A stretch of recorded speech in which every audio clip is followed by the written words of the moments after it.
High hello viewers, welcome to NTV. ప్రస్తుతం అందరూ ఎదురు చూస్తున్న సినిమా కింగ్డమ్ అనమాట. సో ఈరోజు రిలీజ్ అయింది. సో ఇప్పుడే సినిమా చూసి బయట రావడం అయితే జరిగింది.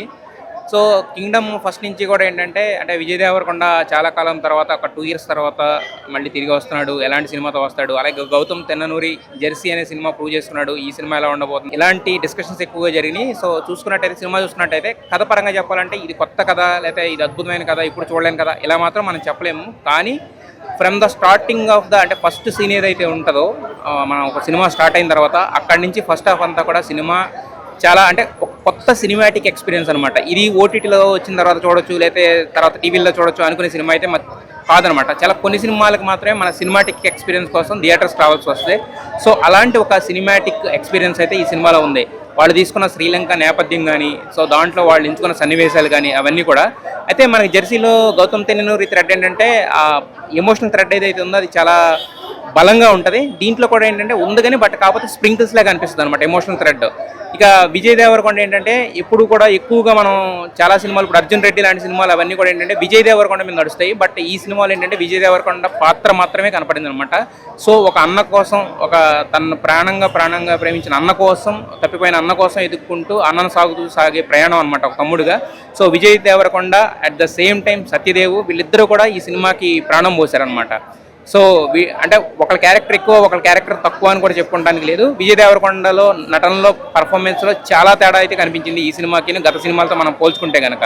ఇక దీనికి వచ్చేసి వన్ ఆఫ్ ద ఫైనెస్ట్ అంటే కనుక ఇంకా గౌతమ్ తెన్ననూరి అని చెప్పుకోవచ్చు. ఇంతకుముందు మనం చెప్పుకున్నట్టుగానే సింపుల్ కథలతో కూడా మ్యాజిక్ సృష్టించే కెపాసిటీ గౌతమ్ సొంతం. మనకి మళ్ళీ రావా చూసుకున్నా, జెర్సీ చూసుకున్నా, కథ పరంగా చూసుకుంటే అది పెద్ద గొప్ప కథ అని చెప్పలేము.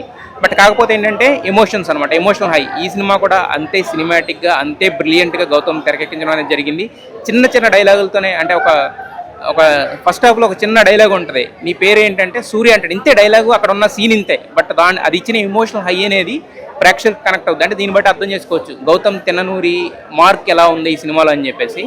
ఇక నెక్స్ట్ విషయానికి వచ్చేసరికి ఈ సినిమాకి ఇంకొక హీరో అంటే కనుక అనిరుద్ధ్ అని చెప్పుకోవాలన్నమాట. సో గౌతమ్ రాసుకున్న సీన్స్కి, అట్ ద సేమ్ టైం ఎవరైతే యాక్టర్స్ చేసిన యాక్టింగ్కి, వీటిలన్నిటిని ఎక్కడెక్కడ ఎంతెంత అవసరమో అంతంతగా ఎలివేట్ చేసుకుంటా లేకుండా వచ్చాడనమాట అనిరుద్ధ్ అనమాట.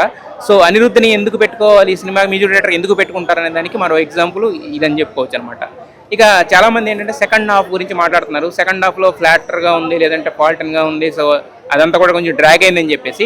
ఫస్ట్ హాఫ్లో అంత ఎమోషనల్ క్వశ్చన్ చూసిన తర్వాత సెకండ్ హాఫ్లో ఒక హై మూమెంట్ అనేది ఎక్స్పెక్ట్ చేస్తారు ఒక మాస్కర్ తర్వాత. బట్ అది మిస్ అవ్వడం వల్ల అనిపిస్తుంది. కానీ బట్ ఎమోషనల్ థ్రెడ్ అంటే దీన్ని ఇప్పుడు ఎలా ఉంది సినిమా, బాగుందా లేదా ఇలా చూద్దాం అనుకుంటే కనుక నచ్చే అవకాశం ఉండకపోవచ్చు. బట్ సినిమాగా చూస్తే మాత్రం సెకండ్ హాఫ్లో కూడా ఏం తగ్గిందైతే ఏం అనిపించలేదు.